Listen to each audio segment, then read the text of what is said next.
Assalamualaikum warahmatullahi wabarakatuh. Waalaikumsalam warahmatullahi Hamdan wa syukran lillah, salatan wa salaman ala rasulillah wa ala alihi wa sahbihi wa mawalah. La hawla wa la quwata illa billah, amma ba'du. Pemirsa podcast Bima Sakti rahimakumullah. Alhamdulillah, pada edisi kali ini berjumpa lagi dengan Sahlan, penyuluh KUA Kecamatan Lumajang. Edisi kali ini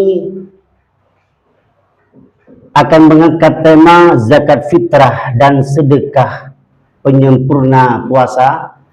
Tentu saya tidak sendirian, bersama salah satu penyuluh kebanggaan Kabupaten Lumajang.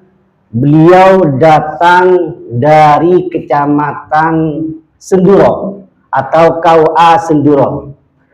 Namun sebelumnya, untuk lebih semangat dalam mengikuti kegiatan podcast ini, ke alun-alun beli kopi hangat. Kopi hangatnya di bawah kekelakah. Sahabat podcast Bima Sakti tetap semangat. Insya Allah hidup kita akan tambah berkah. Amin. Baik, mari kita langsung sapa pemateri pada hari ini. Assalamualaikum. Waalaikumsalam warahmatullahi wabarakatuh. Gimana kabarnya? Alhamdulillah bil khair, Ustaz. Alhamdulillah. Ini sangat menarik sekali untuk kita bincang santai di podcast Bima Sakti, bincang mempersatukan hati dengan tema zakat fitrah dan sedekah penyempurna puasa. Monggo bisa diawali, Gus. Assalamualaikum warahmatullahi wabarakatuh. A'udzu billahi minasyaitonir rajim. Bismillahirrahmanirrahim. Alhamdulillahi wa kafah, wassalatu wassalamu ala sayyidina Muhammadin Mustafa wa ala alihi wa ashabihi ahli siddiqi wal wafah, la khawla wa la quwata illa billah, amma ba'da. Alhamdulillah, pada podcast Bima Sakti pada kali ini kita telah diberikan tema zakat fitrah dan sedekah penyempurna. Penyempurna ibadah atau penyempurna puasa? Penyempurna puasa. Penyempurna puasa. Ini merupakan suatu tema yang sangat menarik untuk kita unggah. Mudah-mudahan menjadikan ilmu yang bermanfaat kepada kita semua dan bisa mendatangkan hidayah Allah Subhanahu wa ta'ala. Amin amin ya rabbal alamin. Pada dasarnya zakat dan sedekah itu sama sodakohnya, cuma ada sodakoh yang wajib, ada yang juga sunnah, kan gitu. Kalau sodakoh wajib jelas adalah zakat, termasuk adalah zakat fitrah dan juga sodakoh sunnah, yang mana keduanya itu bermanfaat untuk watu tahirukum watu zakihim, yaitu untuk membersihkan diri kita dan juga mensucikan jiwa kita. Jadi membersihkan daripada kotoran-kotoran yang masih melekat dalam diri kita, yaitu sifat-sifat yang bakhil, hubud dunya dan sebagainya. Dan juga wayuzakihim, untuk membersihkan daripada jiwa kita dengan akhlakul karimah. Iya. Jadi kalau waktu tohiruhum itu adalah takhallinya, sedangkan wayuzakihim adalah takhalli. Dalam masalah sedekah ini memang ada tingkatan-tingkatan. Bagi orang awam beda dengan orang yang salikin, beda dengan orang arifin. Walaupun namanya sama, tapi beda nanti imbasnya atau hasilnya. Kalau orang awam itu bersedekah, itu tujuannya untuk mendapatkan pahala. Jadi yang memberikan ini apa imbal baliknya Allah kepada saya, pahalanya. Sehingga orang tersebut kalau dapat pahala karena takut disiksa di neraka, ingin dimasukkan surga atau jauh dari balak musibah, itu adalah sedekah daripada tingkatan orang yang awam. Sedangkan kalau orang-orang yang salikin, orang-orang yang meniti jalan Allah, menuju kepada Allah, itu beda lagi manfaatnya, yaitu untuk mensucikan jiwa lah. Tidak, yang difokuskan bukan pahala, karena pahala itu rawan dengan apa? Dengan penyakit-penyakit hati. Nah, kalau sudah ada penyakit hati satu saja, habis itu pahala, kan gitu. Betul. Nah, maka dengan orang-orang yang salikin ini, yang tujuan dia bersedekah adalah untuk tazkiyatun nufus, untuk membersihkan jiwanya. Nah, kalau jiwa ini sudah bersih, yang muncul adalah karena rasa malunya kepada Allah, rasa mahabbahnya kepada Allah, sehingga meningkatlah nilai-nilai keibadahan, baik hablum minallah maupun hablum minannasnya. Dan juga beda juga kalau sedekahnya orang-orang yang arifin. Orang-orang yang arifin itu bersedekah tujuannya untuk liwusuli ilallah, supaya dia itu bisa sampai kepada Allah, mendapatkan ridhonya Allah Subhanahu wa ta'ala. Dia mengeluarkan hartanya itu tidak merasa memiliki harta, karena yang memiliki harta hakikatnya, yang memiliki semuanya ini hakikatnya adalah Allah Subhanahu wa ta'ala. Sehingga dia mengeluarkan ini adalah amanah Allah dan akan kembali kepada Allah semuanya ini. Maka dia tidak ada beban sama sekali, walaupun yang dikeluarkan tanpa hitungan, tanpa apa, seperti Syekh Abu Hasan As-Sadzili, kalau ada orang langsung ngambil tak tahu berapa. Ini adalah orang-orang arifin, karena yang dicari adalah ridhonya Allah dan tidak ada hitungan, tidak ada perhitungan. Nah, kalau tidak ada perhitungan, Allah ini nanti yang akan memberikan gantinya yang tiada terhingga. Tadi zakat merupakan termasuk tazkiyatun nufus, untuk mensucikan jiwa. Nah, terkait dengan puasa ini, Gus ya, misalkan puasa kan junnah, perisai. Nah, misalkan puasa kita ini katakanlah ada cacatnya, mungkin ada hal-hal yang membatalkan pahala puasa seperti itu. Apakah dengan kegiatan, dengan melaksanakan zakat ini bisa menutupi kekurangan pahala puasa itu, Gus? Iya, karena itu juga disabdakan oleh Nabi kita Muhammad SAW, zakat fitrah itu untuk tathhiratan lisaim, ya, minal lagwi warrafath. Jadi zakat fitrah itu untuk mensucikan, membersihkan bagi orang yang puasa dari apa? Dari perkataan-perkataan yang sia-sia, dari perkataan-perkataan yang kotor, yang tidak patut kita ucapkan. Nah, kadang-kadang kita di jalan ada orang nyalep, kita itu tidak mengucapkan astagfirullah, justru malah yang kita meso katakanlah. Hal inilah perlunya zakat itu. Nah, jadi tidak hanya imbasnya itu adalah kepada membersihkan harta, tapi juga membersihkan badan. Apalagi zakat fitrah. Fitrah itu bermakna khilqah, yaitu penciptaan badan kita ini. Nah, itu.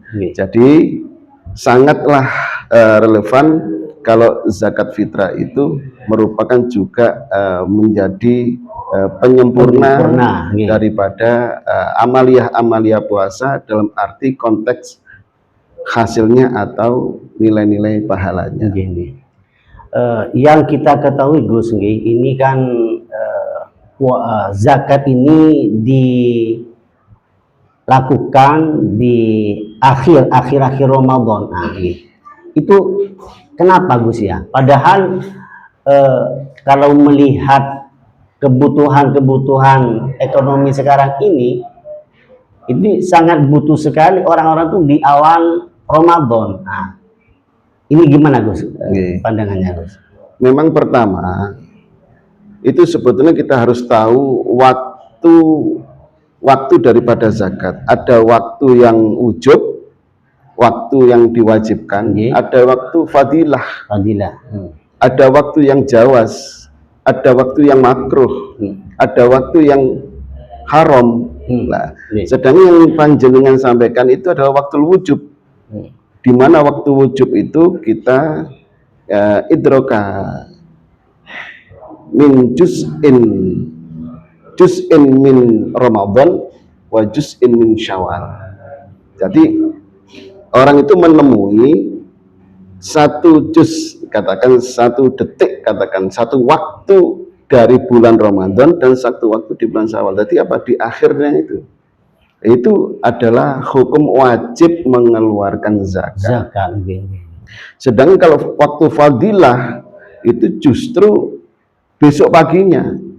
Nah, besok paginya waktu munculnya fajar shadiq, jadi salat subuh langsung dikeluarkan qabla khurujun nas ila shalah, sebelum manusia itu berangkat untuk melaksanakan sholat id.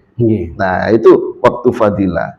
Nah, kenapa kok enggak awal-awal saja? Padahal awal-awal banyak orang yang membutuhkan. Nah, itu jawas. Jawas itu boleh, enggak apa-apa, sah zakatnya. Kalau panjenengan mau zakat di awal Ramadan enggak apa-apa, enggak akan mengurangi. Nah, kalau wajib itu harus dilakukan. Kan nanti water ketelat kan gitu. Kalau kita pagi setelah subuh, kadang-kadang waktu fadilah kita justru tidak sempat.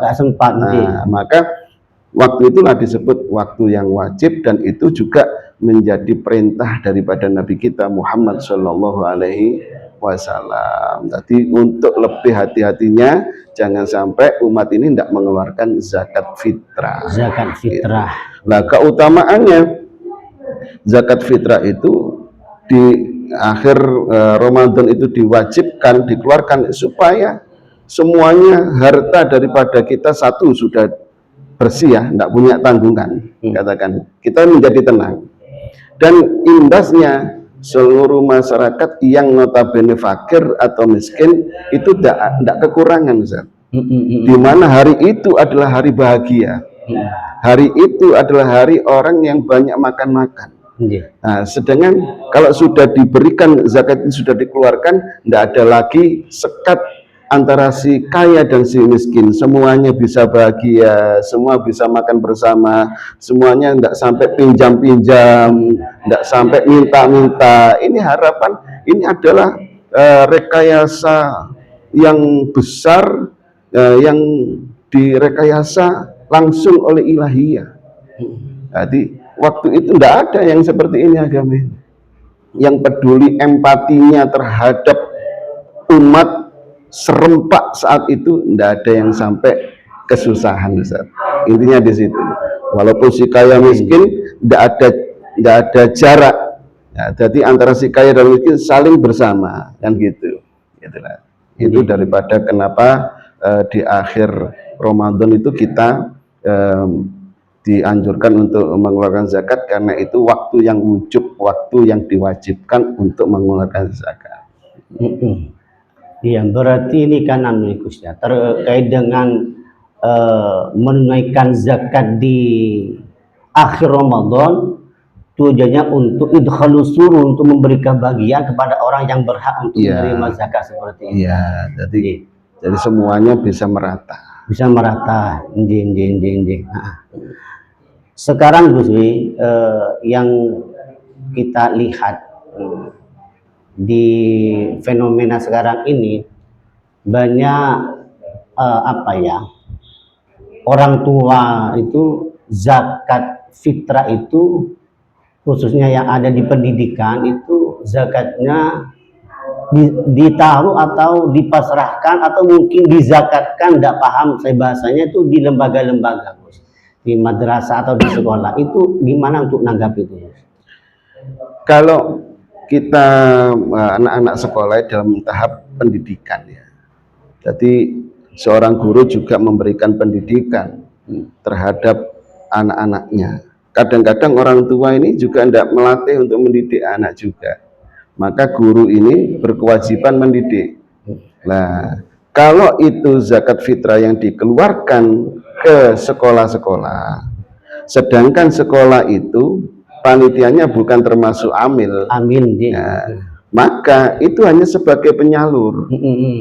Nah, penyalur lah nanti harus diserahkan secepatnya kepada mustahik. Nah, kepada siapa? Ya fakir miskin. Gitu. Kalau sudah dikumpulkan di lembaga sekolah, lah secepatnya dikeluarkan oleh panitia kalau sudah terkumpul dari semua siswa itu kepada mustahik dan diajaklah siswa-siswa itu atau sebagian siswa untuk tahu oh begini cara memberikan apa itu zakat fitrah dan bagaimana cara orang yang menerima zakat fitrah. Nah, karena itu penting sekali. Karena itu penting sekali pendidikan seperti itu dan itu berdasarkan sunnah kan gitu. Jadi jangan-jangan kita hanya memberikan terus sing menerima ndak doa. Ndak. Lah ini sudah kita jauh daripada ajaran yang semestinya. Jadi sekarang seakan-akan zakat fitrah itu hanya sebagai formalitas kan gitu. Hanya selesai sudah seperti ini sudah lah ini. Dan yang paling penting itu, ini yang paling penting harus sampai kepada mustahiknya. Yang paling penting ini, kalau tidak sampai kepada mustahik, maka tanggung jawab daripada lembaga yang mengadakan itu, gitu loh. Nah, kecuali kalau lembaga itu sudah ada sekatnya, oh siswanya ini mayoritas banyak yang fakir miskin. Jadi yang kaya tadi mengeluarkan zakat fitrah dan diberikan kepada siswa-siswa atau orang tua siswa yang banyak fakir dan miskinnya. Enggak masalah, Ustaz. Oh iya, terkait dengan ini Gus, apa perlu ada ijab taukil pemasrahan Gus secara lafdiyah orang tua ke pihak sekolah yang menerima atau cukup ujung-ujung anak itu bawa beranggotan Gus? Ya jelasnya ada, semua diajarkan. Kalau kita anak kita mau keluarkan atau kita sendiri kan sudah ada niatnya. Nawaitu an ukhrija zakatal fitri an nafsi an waladi, kan siapa yang kita tanggung bisa kita sebutkan di situ kan gitu. Saya berniat mengeluarkan zakat fitrah dari diri saya. Ini anak saya, kan gitu. Ini istri saya, kan begitu. Jadi semua ini orang tua saya. Ya, jadi semuanya bisa diwakilkan kepada siapa yang menanggung di situ, menanggung hidup di situ. Yang lebih bagus diajarkan, ayo nak, sekarang kita zakat fitrah bersama-sama dengan ayah. Tirukan ayah, nawaitu an ukhrija zakatal fitri an nafsi fardalillahi ta'ala. Saya berniat mengeluarkan zakat fitrah dari diri saya sendiri, fardu karena Allah Ta'ala. Ini sudah selesai. Kita nanti keluarkan ke sana, walaupun tidak ada orang yang cukup di situ ada satu panitia yang kan sudah cukup. Walaupun tidak ada bahasa ini zakat anak saya pasarkan ke panjenengan untuk diberikan ke orang yang sudah berat. Nanti itu lagi memberikan kekuatan lagi kalau mau memberikan ke mustahik. Ini zakatnya si A, ini ribet nanti. Cukup dari diri kita kan. Sing zakat dari diri kita, kalau diri kita anak kita sudah berniat, ya sudah itu bernilai zakat sudah. Kan gitu.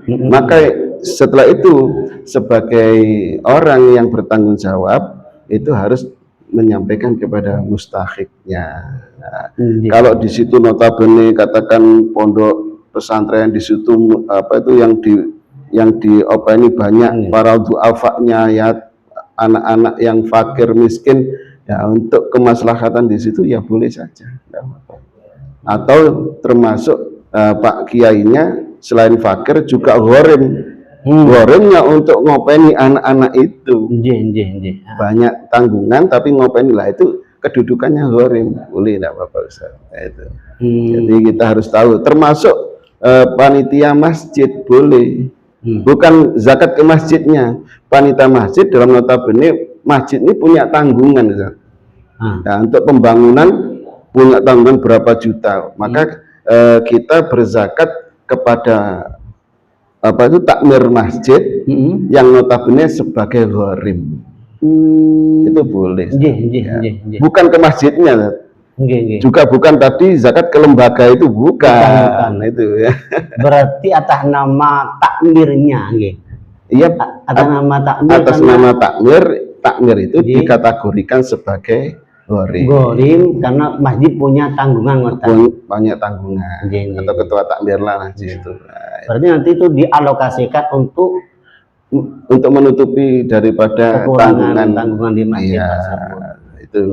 Bukan zakat ke masjidnya, itu tidak sama gitu. Maka harus kita ketahui sama-sama jalurnya. Sama kalau penempatannya tidak sesuai kepada mustahik ya salah. Tapi kalau zakat fitrah itu yang lebih diutamakan adalah fakir dan miskin.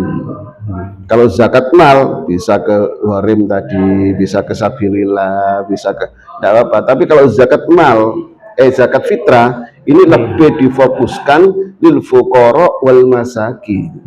Nah, itu yang lebih dicari. Jangan sampai yang didahulukan orang sabilillah, di situ ada fuqara masakin belum makan, ya ini salah tempat gitu loh. Utamakan itu gitu loh. Fuqara wal masakin mungkin yang akrab ya Gus. Artinya kalau yang ada fuqara miskin itu dari sanak saudara kerabat kita, mungkin ini ya yang lebih diutamakan atau yang lebih diutamakan memang kalau ada saudara itu lebih diutamakan. Yang paling penting lagi itu yang lebih taat kepada Allah. Nah, jadi ada fakir miskin yang pateng ibadahnya, sholatnya, itu yang harus diutamakan. Gitu. Kalau ada saudara walaupun fakir miskin tapi bedik masalah. Orang lain fakir atau miskin tapi taat, maka yang taat itu didahulukan. Gitu ya. Nah itu masalahnya harus kita ketahui ini ya, tidak moro-moro akrab yang didahulukan ya tidak gitu. Mana yang lebih diutamakan di situ dalam pandangan agama. Gitu. Jadi tahu walaupun mungkin ada saudara kita tidak mampu, maaf katakanlah secara ibadahnya ketaatannya itu kurang, berarti ya kita utamakan, walaupun bukan saudara tapi dia lebih dekat dengan Allah, mungkin ini Gus yang lebih utama itu. Tapi semua ada kebijakan sendiri. Katakan sing saudara itu diberi satu, yang ini diberi dua, jadi tidak sampai memisahkan. Aku ini tidak direken lah, dulu dewi tidak direken lah, seperti ini. Ini harus kita jaga juga kan gitu. Ya, karena dengan harapan, tapi di situ pun kita harus juga berdoa setiap memberikan, mudah-mudahan zakat fitrah ini membawa nilai manfaat, maslahah, panjang umur, fitaatillah, dan itu penting seperti itu dan menjadikan barokah hidup. Ya, diaminkan walaupun sekarang betik tidak tahu nanti hidayah Allah. Nah, maka doa itu penting karena fasolla alaihim, perintahnya begitu. Fasolla alaihim, maka diperintahkan Nabi itu untuk mendoakan mereka. Orang-orang waktu itu sebelum diambil zakatnya, sebelum diambil sodakonya juga, itu kan notabene mereka kan tidak mau melaksanakan perang Tabuk karena satu hawa nafsunya. Kata, bukan karena kemunafikannya, ada sendiri, ada yang memang karena hawa nafsunya, ya. Ada karena memang kemunafikannya kan gitu. Nah, mereka yang Abu Lubabah di situ, itu kan sama teman-temannya mengikat dirinya di tiang-tiang Masjid Nabawi, karena tidak mengikuti perang Tabuk di tahun 9 Hijriah itu. Ini sejarah diambilnya zakat fitrah, zakat atau sedekah itu. Ketika sampai berhari-hari, dikatakan di situ sampai 7 hari tidak makan, tidak minum, dia diikat sendiri di tiang, kecuali yang melepas Rasul, sehingga Rasulullah tidak tega dilepas itu. Ya gimana teman-temannya perang dia enak-enakan karena timbangnya enak turu apa lah, ini kan katakan orang fasik lah, orang beriman tapi seneng lakoni dosa kan, tenang bedik lah. Sehingga Abu Lubabah itu mengikat dirinya sampai 7 hari, sampai itu dilepaskan oleh Rasulullah selama 7 hari. Dia kembali mengambil semua hartanya, mau diberikan kepada Rasulullah. Rasulullah menolak. Oh, enggak ada perintah, enggak ada perintah dari Allah. Nah, ketika itulah baru turun khudil amwal itu tadi, sodakotan, ambil min amwal itu tadi, sodakotan, ambil dari sebagian hartanya untuk hartanya untuk sodakoh. Ya, tathiruhum wa tuzakihim biha. Dengan itu mereka bisa membersihkan, mensucikan dirinya dengan sodakoh itu tadi. Lah, karena dengan itu diambillah tidak seluruhnya tapi sepertiga. Nah, itu karena sodakoh. Ya. Alhamdulillah tidak terasa Gus, waktunya sudah sampai berakhir. Mungkin ada closing statement, monggo Gus. Ya, alhamdulillah kita harus mempunyai rasa empati, walaupun tidak di bulan Ramadan, Ustaz. Di bulan Ramadan ini hanya pendidikan rohani kita untuk melatih jiwa kita. Bagaimana hablum minallah, bagaimana hablum minannas itu dengan secara imbang dan baik. Maka hasilnya adalah setelah kita melaksanakan puasa ini. Bagaimana setelah Ramadan? Apakah kita tambah tidak peduli? Apakah kita lebih empati? Dan itulah tanda daripada keberhasilan atau tanda diterimanya ibadah puasa kita. Maka sodako, zakat itu terus bisa berjalan. Baik itu kalau di luar Ramadan jelasnya zakat mal, ataupun sodako, ataupun infak namanya. Yang penting kita keluarkan. Bahkan kita harus mengajarkan kepada keluarga kita untuk sodako di waktu subuh. Karena di waktu subuh itu ada 2 malaikat yang turun. Malaikat itu mendoakan, yang satu mendoakan orang yang mengeluarkan, menginfakkan sodako, talafa, mudah-mudahan diganti oleh Allah. Tapi mereka yang membersihkan, yang mengumpat hartanya, itu nanti talafa, nanti kholafa ya, yang ini talafa, ya. Sehingga mereka akan dibinasakan. Jadi orang-orang yang mengeluarkan harta di pagi hari, di waktu subuh, malaikat satunya mendoakan supaya diganti, dan orang malaikat yang satunya, kalau yang mengumpat hartanya, mudah-mudahan dibinasakan. Nah, inilah harus kita menjadi motivasi. Setiap saat kita harus bisa peduli dengan orang lain. Terima kasih Gus, mudah-mudahan ada manfaat, ada istifadah, dan kami sampaikan kepada sahabat-sahabat Bima Sakti dimanapun panjenengan berada, kami selaku host sahlan, apabila ada kekurangan kami mohon maaf sebesar-besarnya. Akhir kalam, assalamualaikum warahmatullahi wabarakatuh. Waalaikumsalam.